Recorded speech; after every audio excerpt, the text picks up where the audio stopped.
بسم اللہ الرحمن الرحیم۔ ابر کرم کے ناظرین، جیسا کہ آپ جانتے ہیں کہ رمضان المبارک کا آخری عشرہ نہایت تیزی کے ساتھ اپنے اختتام کی طرف بڑھ رہا ہے، اور اس کے بارے میں یہ بھی آتا ہے کہ وآخرہ عتق من النار، یہ دوزخ سے آزادی کا عشرہ ہے، نار سے بچاؤ کا عشرہ ہے۔ تو چند جو دن رہ گئے ہیں، ان میں جہاں ہم نے نوافل کی کثرت کرنی ہے، عبادت کی کثرت کرنی ہے، اور لیلۃ القدر کی تلاش کرنی ہے، اور اس میں جاگنا ہے، لیلۃ الجائزہ آ رہی ہے اس میں، اور پھر نزول قرآن ہے 27ویں رمضان المبارک، اس میں عبادت کرنی ہے، وہاں ساتھ ساتھ ہم نے اپنے معمولات میں وہ تبدیلی بھی لانی ہے جس سے اس معاشرے میں ایک حسن اور ایک خیر اور برکت قائم ہو سکے۔ ہم نے یہ بھی دیکھنا ہے کہ آخر وہ کون سی وجوہات ہیں جن وجوہات کی بنا پر کبھی بے موسمی بارشیں ہو رہی ہیں، کبھی یہ ٹڈی دل کا حملہ ہو رہا ہے، کبھی فصلیں اجڑ رہی ہیں، کبھی ہمارے کاروبار بند ہیں، معاشی اعتبار سے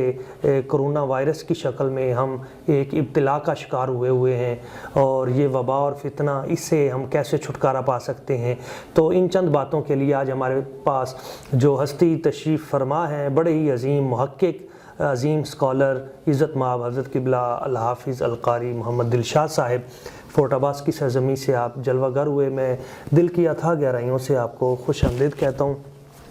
قبلہ یہ بتائیے سب سے پہلے کہ آپ کیا محسوس کرتے ہیں، کہیں یہ اللہ تعالیٰ کی ذات کی طرف سے عذاب تو نہیں ہے، کہیں ہم اس ابتلا کا شکار تو نہیں ہوئے؟ اگر یہ ہے تو یہ کیوں ہے، اور اس حوالے سے تھوڑی سی ہمارے ناظرین و سامعین کی رہنمائی فرمائیں۔ بسم اللہ الرحمن الرحیم۔ شکریہ ڈاکٹر صاحب، آپ نے اس ناچیز کو اپنے یہاں پہ گفتگو کرنے کا موقع عنایت فرمایا۔ مہربانی سر۔ جہاں تک آپ کے سوال کا تعلق ہے کہ اللہ تعالیٰ ہم سے ناراض ہے تو ہمیں کیسے پتہ چلے، جی ہاں، اللہ تعالیٰ ہم سے ناراض ہے، یہ ایک حقیقت ہے کہ اللہ پاک ہم سے سخت ناراض ہے، کیونکہ اللہ پاک نے قرآن مجید کے اندر ارشاد فرمایا وَمَنْ أَعْرَضَ عَنْ ذِكْرِي فَإِنَّ لَهُ مَعِيشَةً ضَنْكَ وَنَحْشُرُهُ يَوْمَ الْقِيَامَةِ أَعْمَى قَالَ رَبِّ لِمَ حَشَرْتَنِي أَعْمَى وَقَدْ كُنْتُ بَصِيرًا، کہ ہم دیکھتے ہیں کہ ہمارے پاس زندگی کی ہر سہولت موجود ہونے کے باوجود ہمارے پاس رزق بھی وافر ہے، اور ہمارے پاس اگر ہم پہلے زمانے کی طرف دیکھیں تو وہ سہولیات جو پہلے لوگوں کے پاس نہیں ہوا کرتی تھیں، ہمارے جو ہے وہ آباء و اجداد کے پاس نہیں تھی، وہ ہمارے پاس بڑی کثیر تعداد میں موجود ہیں۔ لیکن اس کے باوجود ہمارے جو ہے وہ ہماری زندگی بڑی ایک بوجھل سی بن گئی ہے، ہمارے دل جو ہیں وہ ان کے اندر وہ کشادگی نہیں ہے، اور ہم اپنے لیے جو ہے وہ ایک سکون محسوس نہیں کرتے، بے سکونی کا عالم ہے، جس بندے سے پوچھو تو وہ واویلا کرتا ہوا ہمیں نظر آتا ہے۔ تو یہ اللہ تبارک و تعالیٰ نے قرآن مجید کے اندر جو فرمایا ہے کہ جو کوئی میرے ذکر سے منہ پھیرے گا تو پھر میں اس کی زندگی کو تنگ کر دوں گا، تو اس کا مطلب یہ نہیں ہے کہ اللہ تبارک و تعالیٰ تم سے تمہارا رزق چھین لے گا یا تم سے جو ہے وہ تم اپنی دی ہوئی نعمتیں اب واپس لے لے گا، بلکہ مطلب یہ ہے کہ یہ سب کچھ ہونے کے باوجود تمہارا عبادت کے اندر دل نہیں لگے گا، اور تم جو ہے وہ اللہ تبارک و تعالیٰ کی بارگاہ میں حاضری کی تمہیں توفیق نصیب نہیں ہوگی، تو یہ اللہ تعالیٰ کی ناراضگی کی علامات ہیں۔ اور پھر جیسا کہ موجودہ حالات کے اندر ہم دیکھتے ہیں کہ ہر کوئی پریشان ہے، ایک چھوٹا سا وائرس ہے جس نے پوری دنیا کو ہلا کے رکھ دیا ہے، نظر بھی نہیں آتا اور نظر بھی نہیں آتا، جبکہ جو اہل اسلام ہیں، جو مسلمان ہے، مسلمان کا تو یہ ایمان ہے کہ اس کو موت اس وقت تک آ ہی نہیں سکتی جب تک کہ اللہ تبارک و تعالیٰ کا حکم نہیں آ جاتا، لیکن اس کے باوجود ہم موت سے بھاگ رہے ہیں، اور ہم نے اپنے آپ کو گھروں کے اندر قید کر دیا ہے۔ اور پھر ناراضگی کی ایک علامت آپ یہ بھی دیکھیے کہ ایک وقت تھا کہ علماء کرام اور خطباء اور واعظین مسجد کے ممبروں سے لوگوں کو بلا رہے تھے کہ اللہ کے گھر کی طرف آؤ، اللہ کے دربار میں آ جاؤ، اور یہ جو تم اللہ کے سے دور بھاگ رہے ہو اور اس مالک سے دور بھاگ رہے ہو جو تمہیں بار بار پکارتا ہے، یا ایھا الانسان ما غرک بربک الکریم، بڑے پیار سے وہ پوچھتا ہے انسان کہ تمہارے کریم رب کے بارے میں تمہیں کس چیز نے دھوکے میں ڈال رکھا ہے، تو وہ تم اس سے دور بھاگ رہے تھے، اور تمہیں خطبہ واعظین علماء تمہیں اپنی طرف بلا رہے تھے کہ آ جاؤ اللہ کے دربار میں آ جاؤ، تو تم آتے نہیں تھے، اور آج تم اللہ کے دربار میں حاضر ہونا چاہتے ہو، مگر وقت اور حالات تمہیں جو ہے وہ اس نہج پہ لے آئے ہیں کہ اب تم اللہ کے گھر میں جانا چاہتے ہو لیکن اللہ کے دربار کے دروازے بند ہو چکے ہیں۔ اور ہمارے لیے سب سے بڑا جو ہے وہ اللہ کی ناراضگی کی سب سے بڑی علامت دیکھیے کہ وہ جو خیر و برکت کے سب سے بڑے مقامات ہیں دنیا کے اندر وہ بند پڑے ہیں۔ حرم کعبہ بند ہے، اور جناب حرم نبی بند ہے، تو اب ہم جائیں تو کہاں جائیں، اور اپنی پناہ گاہ ڈھونڈیں تو کہاں ڈھونڈیں؟ تو یہ وہ علامات ہیں۔ اور اسی طرح یہ بھی اللہ تعالیٰ کی ناراضگی کی ایک علامت ہے کہ مومن کا تو یہ شیبہ مسلمان کی علامت ہوتی ہے کہ وہ گناہوں پہ اصرار نہیں کرتا۔ قرآن مجید میں ہے وَلَمْ يُصِرُّوا عَلَى مَا فَعَلُوا وَهُمْ يَعْلَمُونَ، کہ وہ اپنے گناہوں پر اصرار نہیں کرتے جب انہیں پتہ چل جاتا ہے، لیکن آج ہمیں بتایا بھی جاتا ہے کہ تم یہ فلاں کام جو ہے وہ غلط کر رہے ہو، یہ خلاف اسلام ہے، یہ اللہ تعالیٰ کی ناراضگی کا سبب بننے والا کام ہے، لیکن ہم پھر بھی جو ہے وہ اس پہ مصر ہیں اور اس کو کرتے چلے جا رہے ہیں، اس پہ فخر کرتے ہیں۔ اور یہ بھی ایک اللہ تعالیٰ کی ناراضگی کی بہت بڑی علامت ہے۔ اور پھر آپ دیکھیے کہ فی زمانہ جو ہے وہ گناہ، بدکاری اور فحاشی کا زمانہ ہے کہ ہم نے جو ہے وہ قرآن مجید میں اللہ پاک نے ارشاد فرمایا ان الذین یحبون ان تشیع الفاحشۃ فی الذین آمنوا لہم عذاب علیم، کہ جو یہ چاہتے ہیں کہ اب آپ دیکھیے سوشل میڈیا کا دور ہے، ہمارے پاس جو ہے وہ بظاہر اگرچہ وہ بات اچھی ہوگی لیکن اس میں جو کچھ آپ کی آنکھوں کو دکھایا جا رہا ہوگا وہ انتہائی غلیظ ہوگا، ہم بغیر سوچے سمجھے جو ہے وہ اس کو آگے جو ہے وہ شیئر کرتے چلے جا رہے ہیں، اور یہ نہیں سوچتے کہ اس میں اگرچہ بات جو ہے وہ کی جا رہی ہے وہ ٹھیک ہے اچھی ہوگی، لیکن وہ ایک عورت کر رہی ہے، ایک بے پردہ خاتون ہے جس کو ہم دیکھ نہیں سکتے، جس کا دیکھنا ہمارے لیے جائز نہیں ہے۔ بلکہ اس سرپرستی میں ایسے نعرے بھی لگوائے گئے ابھی کہ جس میں مطلب اسلام سے ایک قسم کا انکار، اور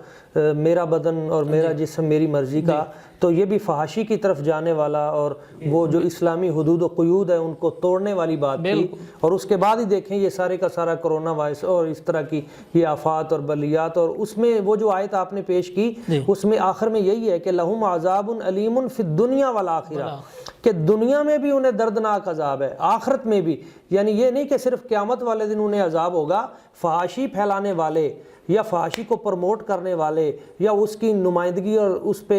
تعاون کرنے والے اور اس کی اجازت دینے والے، وہ سب اس عذاب کے مستحق ہوں گے، اور صرف آخرت میں نہیں بلکہ دنیا میں مستحق ہوں گے اور آخرت میں بھی۔ اور ڈاکٹر صاحب فکر مندی کی بات یہ ہے کہ اب اگر ہم کہیں نا کہ یہ بات بری ہے، غلط ہے، یہ فحاشی کی ہے، تو افسوس کا مقام یہ ہے کہ ہمیں یہ سننے کو ملتا ہے تم تو مولوی ہو، تم تو جو ہے وہ سوائے تمہیں دین کی بات کرنے کے تمہارے مولویوں کا اور کام ہی کوئی نہیں ہے، تمہیں کیا پتا دنیا کہاں پہ پہنچ چکی ہے۔ یہ بات آپ کی درست ہے، میں یہ سمجھتا ہوں کہ وہ جو حلالی بچے ہیں نا، جو جن کی ماں ایک ہے، جن کا باپ ایک ہے، وہ اپنے معاشرے میں آج بھی انہی بنیادوں پہ کھڑے ہیں جن کا اسلام نے حکم دیا ہے، اور اکثریت اسی کی ہے جو نہ فحاشی چاہتی ہے نہ عریانی چاہتی ہے بلکہ اسلام پہ عمل کرنا چاہتی ہے۔ یہ محدود چند لوگ ہیں، اور وہ بھی فنڈڈ لوگ ہیں بیرونی ایجنسیوں کے، جو یہاں پہ اس طرح کا ماحول پیدا کرنا چاہتے ہیں، اور ان کی اپنی کوئی مطلب ان کی بنیاد کا کوئی پتہ نہیں ہے، تو جن کی اپنی بنیاد نہ ہو وہ تو ایسی باتیں ہی کریں گے۔ بالکل بجا فرمایا آپ نے۔ اور آپ ایک اور دیکھیے کہ اللہ پاک نے قرآن مجید کے اندر ارشاد فرمایا فَلْيَضْحَكُوا قَلِيلًا وَلْيَبْكُوا كَثِيرًا۔ اب دیکھیں کہ اللہ تعالیٰ کی ناراضگی کی ایک یہ بھی علامت ہے کہ ہماری آنکھوں سے آنسو نہیں بہتے، ہماری آنکھوں کے آنسو خشک ہو چکے ہیں، اور جب ہم اسلاف کے حالات کو پڑھتے ہیں تو وہ اللہ کے عذاب سے اتنا ڈرنے والے، صحابہ اکرام کی زندگیوں کو دیکھیں، تابعین کی زندگیوں کو دیکھیں، ان کی ساری زندگی، اور حضرت امام اعظم ابو حنیفہ رحمۃ اللہ تعالیٰ کے بارے میں آپ نے جو ہے وہ سنا ہے، اور میں یہ ابر کرم کے ناظرین کو یہ بتانا چاہتا ہوں کہ آپ ساری ساری رات کھڑے ہو کے عبادت کرتے اور جب تہجد کا وقت آتا تو اپنی داڑھی کو پکڑ کے اللہ کی بارگاہ میں یوں اپنی حاضری پیش کرتے کہ مولا قیامت کے روز اگر ابو حنیفہ کو بخش دے گا تو یہ تیرا بڑا کرم ہوگا. تو یہ ان کی یعنی کہ ان کی عبادات کا عالم تھا. ساری زندگی خشیت الہی کے اندر گزرتی اور وہ خشیت اور وہ آنسو جو اللہ تعالیٰ کو منانے کے لیے اور اللہ تعالیٰ کے عذاب کی آگ کو ٹھنڈا کرنے کے کام آتے ہیں وہ خشک ہو چکے ہیں. تو یہ بھی غضب کو وہ آنسو بجھا دیتے ہیں. تو یہ بھی اللہ تعالیٰ کی ناراضگی کا ایک بہت بڑا سبب ہے. اور پھر آپ دیکھتے ہیں کہ اللہ قرآن مجید جو ہے اس کی تلاوت کی توفیق اللہ پاک نے ہم سے چھین لی ہے. باوجود اس کے اب لاک ڈاؤن ہے, ہر کوئی اپنے گھروں کے اندر جو ہے وہ فارغ موجود ہے, مگر اس کو جو ہے وہ اللہ کے ذکر کی توفیق نہیں ہے. یہ آپ نے بالکل صحیح بات کی. ابھی نا آج ہمارے دوست ہیں, ہمارے محترم ہیں, میں تو انہیں استاد کہتا ہوں قبلہ, ڈاکٹر سعید احمد سعیدی صاحب, بڑی عظیم اور بڑی کریم ہستی. تو وہ آج ہی کہہ رہے تھے کہ اگر 3 افعال تمہارے وجود سے سر انجام تم دے رہے ہو تو تم سمجھ لو کہ تم رب کی رحمت سے محروم ہو. 3 عمل اگر تم سے, تو وہ کون کون سے؟ تو انہوں نے کہا کہ اگر نماز میں تمہارا دل نہیں لگتا, صحیح, ذکر الہی میں تمہارا دل نہیں لگتا, اور قرآن مجید کی تلاوت کی طرف تمہارا دل مائل نہیں ہوتا, تو اس کا مطلب ہے کہ تم رحمت الہیہ سے محروم ہو. یہ بڑے دکھ کی بات ہے, جو آپ کر رہے ہیں وہی یہ بات ہے. بڑے دکھ کی بات ہے, بڑے دکھ کی بات ہے. اور وہ قرآن مجید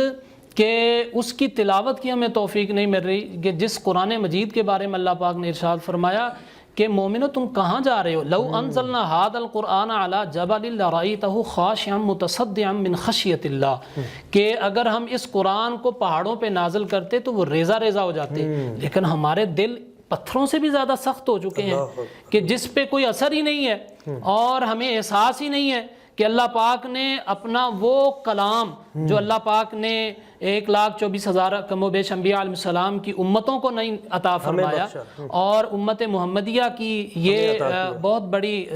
خوش قسمتی ہے کہ انہیں اللہ پاک نے اپنا یہ پیارا کلام عطا فرمایا ہے, مگر ہم اس سے جس میں ہماری ہر مشکل کا حل موجود ہے. جی ناظرین, آپ سن رہے ہیں کہ اللہ کریم کی ذات و برکات ہم سے کیوں ناراض ہے اور ناراضی کی وجوہات کیا ہیں. اب ہم قبلہ سے یہ بھی پوچھنا چاہیں گے کہ آخر اس ذات بابرکات کو راضی کرنے کا بھی تو کوئی طریقہ ہوگا. وہ کون سے افعال اور کون سے امور ہیں اگر وہ ہم سر انجام دیں تو ذات باری تعالیٰ ہم سے ناراض ہوگی, ہماری پریشانیاں ختم ہوگی, دوبارہ سے پھر ہمارے آنگن میں خوشیوں کا بسیرا ہوگا, ہماری مسجدیں آباد ہوں گی, قرآن مجید کی تلاوت اور درود پاک کی کثرت ہوگی. اس حوالے سے ہم پوچھتے ہیں ایک وقفے کے بعد. جی مفتی صاحب, آپ نے یہ تو بہت آسان انداز میں بتایا کہ اللہ کریم کی ذات و برکات کیوں ناراض ہے, اسباب ناراضی کیا کیا ہیں. یہ بھی بتائیں کہ اس کو راضی کرنے کا کیا طریقہ ہے اور آسان ترین طریقہ کیا ہے, کیسے ہم اسے راضی کر سکتے ہیں. جی ڈاکٹر صاحب, جہاں تک آپ کے پہلے سوال کا تعلق ہے کہ اللہ پاک کو کیسے راضی کیا جائے, تو اس کے صوفیہ اکرام نے تو بے شمار طریقے جو ہیں وہ اس کے بتائے ہیں. صحیح, مگر میں مختصراً چند ایک آپ کے سامنے عرض کرنا چاہتا ہوں, اور ابر کرم کے ناظرین کے لیے میں یہ عرض کرنا چاہتا ہوں کہ سب سے پہلے جو اللہ تبارک و تعالیٰ کو راضی کرنے کا سب سے بڑا ذریعہ ہے وہ نماز ہے. اچھا, کہ نماز کی پابندی کی جائے. سنن نبی داؤد اور سنن ابن ماجہ کے اندر یہ حدیث مبارکہ موجود ہے, 5 صلوات افترضہن اللہ تعالی من احسن وضوءہن وصلاہن لوقتہن. تو اس حدیث پاک کا مفہوم یہ ہے کہ نبی اکرم شفیع معظم صلی اللہ علیہ وآلہ وسلم نے ارشاد فرمایا کہ اللہ تبارک و تعالی نے 5 نمازیں فرض فرمائی ہیں, اور جو کوئی اچھے طریقے سے وضو کرتا ہے اور وقت پر نماز ادا کرتا ہے, رکوع اچھے طریقے سے کرتا ہے, خشوع کے ساتھ جو ہے وہ نماز ادا کرتا ہے, تو اللہ تبارک و تعالیٰ نے اپنے ذمہ کرم پر لے لیا ہے کہ اللہ تبارک و تعالیٰ اس کو بخش دے گا اور اس کے ساتھ راضی ہو جائے گا. اور جو کوئی ان کی پابندی نہیں کرتا, نماز ادا نہیں کرتا, تو اللہ تبارک و تعالیٰ کے لیے کوئی لازم نہیں ہے کہ اللہ پاک جو ہے وہ اس کو چاہے تو بخش دے اور چاہے اس کو عذاب دے دے. بہت اچھا, یعنی پہلی جو بنیاد ہے وہ ہے کہ ہمیں نماز کی طرف آنا ہوگا, اور قیامت کی نشانیوں میں ایک یہ بھی بیان کی گئی ہے کہ سب سے پہلے جو کڑا ٹوٹے گا وہ خلافت کا ہوگا اور جو آخری ٹوٹے گا وہ باجماعت نماز کا ہوگا۔ تو اس پرفتن دور میں ہمیں چاہیے کہ ہم نماز تو پڑھنی ہی ہے، جماعت کو ترک نہ کریں، جماعت کے ساتھ مسجد میں آ کے نماز پڑھیں۔ جی وہ اس لیے کہ اگرچہ بہت ساری اس کے لیے پابندیاں لگا دی گئی ہیں گورنمنٹ کی طرف سے، لیکن ہمیں کوشش کرنی چاہیے کہ ہم باجماعت نماز ادا کرنے کی کوشش کریں۔ اور دوسرا یہ ہے کہ نوافل اور تہجد کے لیے ہمارے بزرگ جو ہیں یہ بہت زیادہ زور دیتے ہیں، تہجد جی، کہ اور دیگر نوافل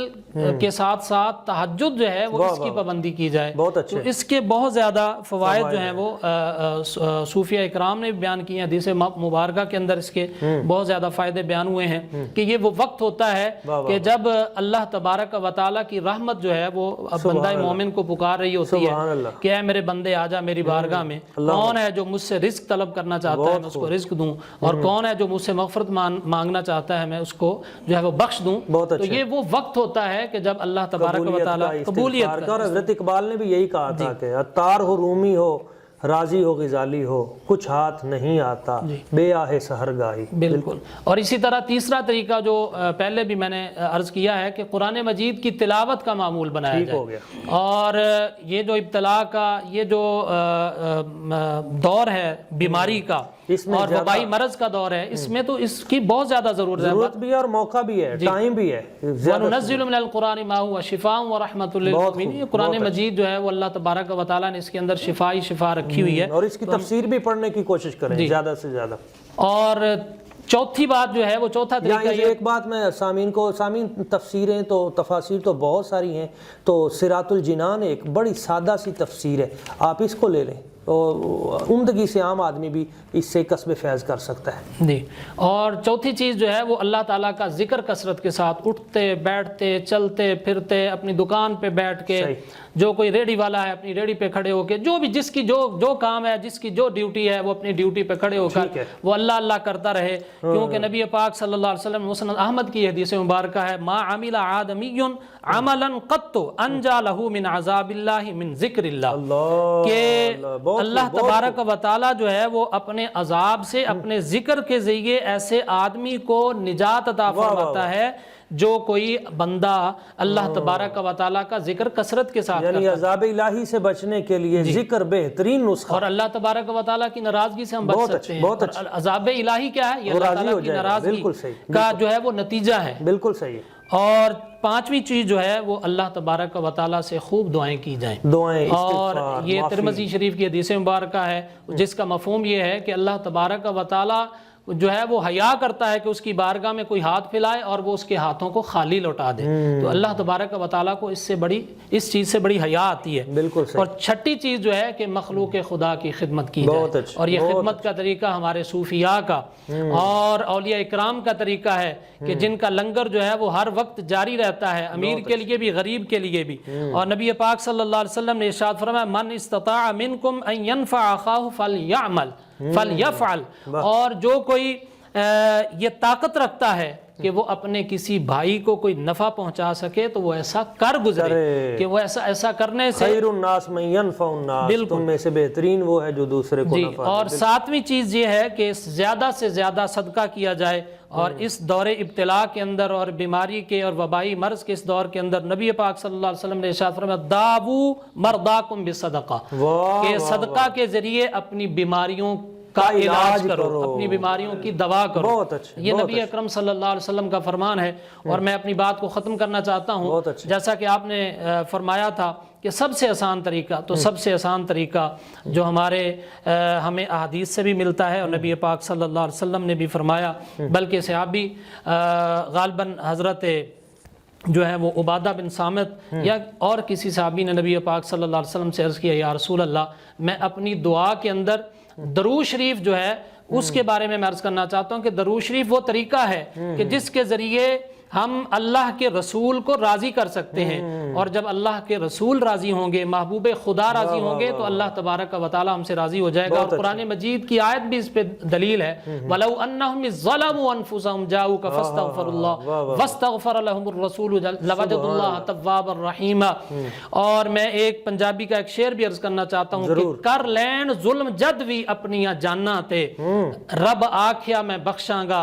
آؤ سرکار دے بوئے تے۔ بہت اچھا۔ تو یہ وہ عمل ہے کہ درود شریف کے ذریعے ہم اللہ کے سب سے پیارے اور سب سے محبوب نبی کو جب ہم راضی کر لیں گے تو اللہ تبارک و تعالی ہم سے راضی ہو جائے گا۔ اور درود شریف وہ طریقہ ہے کہ جس کے ذریعے ہم ہر طریقے سے ہر اپنے رب کو جو ہے وہ روٹھے ہوئے رب کو منا سکتے ہیں۔ تو اللہ تبارک و تعالی ہمیں ان باتوں پہ عمل کرنے کی معزز ناظرین، آپ نے سنا کہ علامہ مفتی صاحب نے بہت آسان انداز میں سینکڑوں کتابوں کی باتوں کو چند جملوں میں سمو دیا کہ اگر ہم اس ذات باری تعالیٰ کو راضی کرنا چاہتے ہیں تو ہم نماز پڑھیں، قرآن مجید کے قریب آئیں، درود پاک کی کثرت کریں، صدقہ و خیرات کریں، لوگوں کی بھلائی کے کام کریں، اور اپنے بچوں کے ساتھ بیٹھ کر ہم کثرت کے ساتھ حضور کی بارگاہ میں آپ کا وسیلہ بھی پیش کریں، آپ کی بارگاہ میں نیاز مندی بھی کریں، درود پاک بھی پڑھیں۔ اور آخر میں نے حضرت معاذ بن جبل آپ کا جملہ بھی، جب انہوں نے عرض کی یا رسول اللہ صلی اللہ علیہ وسلم مجھے کوئی ایسا نسخہ عطا کریں کہ میں مستجاب الدعوات بن جاؤں، میری ہر دعا قبول ہو، تو آپ علیہ السلام نے فرمایا اپنے شکم کو حرام سے پاک کر لو، حلال رزق اپنا وتیرہ خاص بنا لو، اپنے جسم میں جو لقمہ جانا ہے کوشش کرو کہ وہ حلال ہو، حرام کا ایک لقمہ قریب نہ آنے دو۔ تو جب حلال رزق اس کو تم اپنا کھانا پینا بنا لو گے تو پھر اللہ تعالیٰ کی ذات تمہاری دعاؤں کو قبول کرے گی، تم مستجاب الدعوات بن جاؤ گے۔ اللہ کریم کی بارگاہ قدس میں دعا ہے کہ وہ ذات لم یزل ہمیں ان باتوں پہ عمل کرنے کی اور یہ باتیں آگے پھیلانے کی توفیق عطا فرمائے۔